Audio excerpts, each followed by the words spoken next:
میں اپنی زندگی کا جب جائزہ لیتا ہوں تو اللہ تعالیٰ کا شکر گزار ہوں کہ صرف 2 چیزوں کا شوق مجھ میرا اب بھی یہی، نہ کھانے کا نہ پہننے کا پینے کوئی خبر نہیں، گھر والے میرا سب سیٹ کریں گے، دوست یہ بٹن لگائیں، کتابیں اور حرمین کی حاضری۔ مجھے ساری زندگی میں ان چیزوں سے ہی تعلق رہا اور اللہ سے دعا کی یہی قائم رہے۔ حرمین میں بار بار گیا، اب بھی تڑپتا ہوں کہ پر لگ جائیں تو وہاں چلا جاؤں، اور کتابیں جو ان کا حال یہ تازہ آ رہی ہیں، ادھر سالن ہوتا ہے ادھر کتاب ہوتی ہے، کبھی سالن میں رکما لگ گیا کبھی ادھر ہو گیا ہوش نہیں، اور کبھی کبھی ساری رات گزر جاتی دیوار کے ساتھ کتاب ہی پڑھ، اور میں اس پر اللہ تعالیٰ کا بے حد شکر گزار ہوں کہ یہ نعمت اس نے مجھے عطا کی۔ یہ علم جس کے بارے میں قاری صاحب کہتے ہیں بات کریں، قرآن مجید میں اور حدیث رسول کریم علیہ السلام میں جب ہم دیکھتے ہیں کہ علم کی فضیلت اور مرتبہ کیا تو یقین جانے حیرت میں مبتلا ہو جاتے ہیں۔ کسی کام کی فضیلت اللہ رسول نے اتنی بیان نہیں کی جتنی علم۔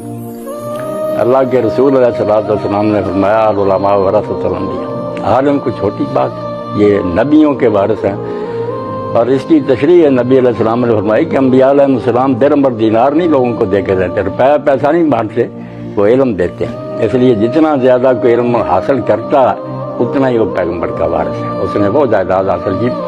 شیخ سعدی گلستان میں لکھتے ہیں رحمۃ اللہ علیہ کہ 2 بھائی تھے، ان میں سے ایک امیر بن گیا قارون کی طرح، اور ایک بیچارہ فقیر تھا مگر عالم تھا۔ تو ایک دن اس غنی نے کہا امیر نے کہ تو بھی یار کوئی کاروبار کر، عزت کی روٹی کما۔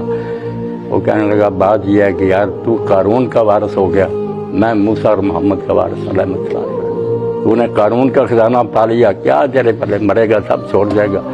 مگر یہ علم جو ہے اس کے بارے میں اللہ کے رسول علیہ السلام نے فرمایا کہ آدمی مر جاتا پتہ نہیں اس کی ہڈیاں بھی گل سڑ جائیں، مگر جو علم وہ پھیلا گیا نا، علم ينتهب۔ 3 ایسے کھاتے ہیں جو بند نہیں ہوتے، مرنے کے بعد بھی جاری رہتے ہیں، اور قیامت کے دن ہی میزان لگے گی کہ اس کی نیکی وہ کہاں کہاں چلی۔ ایک یہ فرمایا علم ينتهب، ایسا علم سکھا گیا، استاد تھا معلم تھا، وہ علم آگے اس کے شاگردوں نے آگے پھیلایا، اس کو سب کے برابر ثواب ملتا ہے، ان کو بھی اجر ملے گا جو آگے پھیلائیں گے، مگر اس نے شروع میں سکھایا، اس کے کھاتے میں سب نیکیاں جمع ہوتی رہی۔ اسی طرح فرمایا صدقہ جاریہ، کوئی ایسی خیرات جو باقی ہے اس سے لوگ فائدہ اٹھاتے ہیں۔ اور تیسرا فرمایا جو ذخیرانہ آدمی کا ولد صالح یدعو، نیک اولاد تیار کر گیا، وہ اس کے لیے دعائیں کریں۔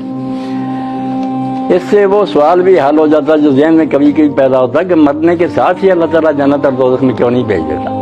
اس چیز کا انتظار پتہ چلا کہ نیکی اور بدی کا کھاتا رک نہیں گیا، اس طرح فیصلہ کر دیا اللہ تعالیٰ۔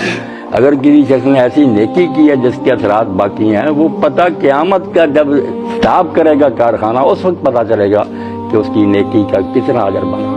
اور اسی طرح اگر کسی نامراد نے کوئی بڑی مثال قائم کر دی، جیسے اللہ کے رسول علیہ السلام نے فرمایا آدم علیہ السلام کے پہلے بیٹے نے قتل کی سنت جاری کر دی، یہ رسم ڈال دی، اب جتنے قتل ہوتے ہیں ہر قتل میں سے ایک قتل قابل کے قاتل میں جمع ہوتا جاتا۔ اس لیے محتاط رہنا چاہیے کہ آدمی قدوہ اور اسوہ بنے، نمونہ اچھائی کا بنے، کہ اس کے بعد بھی نیکی جاری رہے، بدی کا اثر نہ چھوڑ جائے کہ وہ مر جائے اور بعد میں نیکی اس کے دفتر میں درج ہوتی رہے، کیا بنے گا، پہاڑوں جیسی برائیاں جمع ہو جائیں۔ تو علم کے بارے میں فرمایا کہ علماء جو انبیاء کے وارث ہیں۔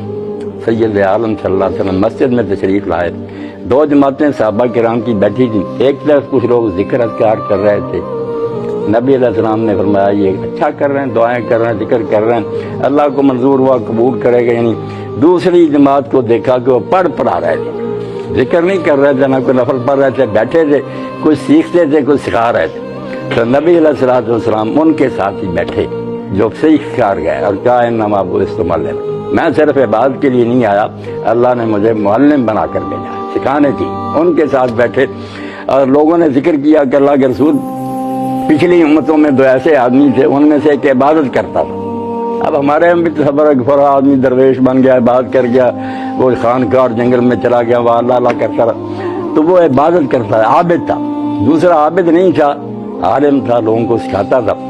تو ان کے مرتبہ میں کیا تفاضل ہے، کمی بیشی آپ سمجھائیں۔ یقین جانے اللہ کے پاک رسول علیہ السلام نے فرمایا فضل العالم علی العابد کفضل علی الادنی۔ اب اندازہ کریں ایک ادنا امتی اور اس کے مقابلے میں محمد رسول اللہ صلی اللہ علیہ وسلم، فرمایا جتنا میرا درجہ اونچا ہے نا ایک ادنا امتی کے مقابلے میں، اتنا ہی درجہ اونچا ہے عالم کا اس عابد کے مقابلے۔ عابد کیا ہے؟ اپنی فکر کر رہا کہ میں نجات پا دوں، عالم دوسرے ڈوبتوں کو بچا رہا ہے۔ یہی سعدی رحمۃ اللہ علیہ فرماتے ہیں صاحب دل بمدرسہ آمد خانقاہ، پہلے ایک آدمی خانقاہ میں چلا گیا، درویش بن گیا، پھر اس نے وہ کام چھوڑ دیا اور مدرسے میں آ گیا۔ صاحب دل بمدرسہ آمد خانقاہ، بشکست عہد صحبت اہل طریقہ، اور طریقت والوں کے ساتھ جو اس نے بیعت کی تھی ختم کر دی۔ گفتم میں آنے عالم و عابد سے فرق بہت، میں نے پوچھا کہ عالم اور عابد میں تم نے کیا فرق دیکھا؟ تا اختیار کر دیا لائن طریقہ، کہ اس راستے کو چھوڑ کے ادھر آ گیا علم پڑھنے پڑھانے والوں کو، لوگ تو سمجھتے بات کرنے والے عالم، تم نے کیا فرق دیکھا؟ گفتاں گلی میں خیش بنوں میں برد موت، اس نے کہا وہ تو اپنی کملی بچا کر چاہتا کہ میں چلا جاؤں دریا پار، وہیں جہد نہیں کھلا کے بغیر غلی کرا، اور یہ ڈوبتوں کو بچانا چاہتا جو صحیح عالم ہے۔ باقی اگر کوئی عالم ایسا نامراد کتابوں کے ڈھیر اس پر لدے ہوئے ہیں، حافظہ سب کچھ، مگر عمل نہیں اس کا ان باتوں پر، تو امام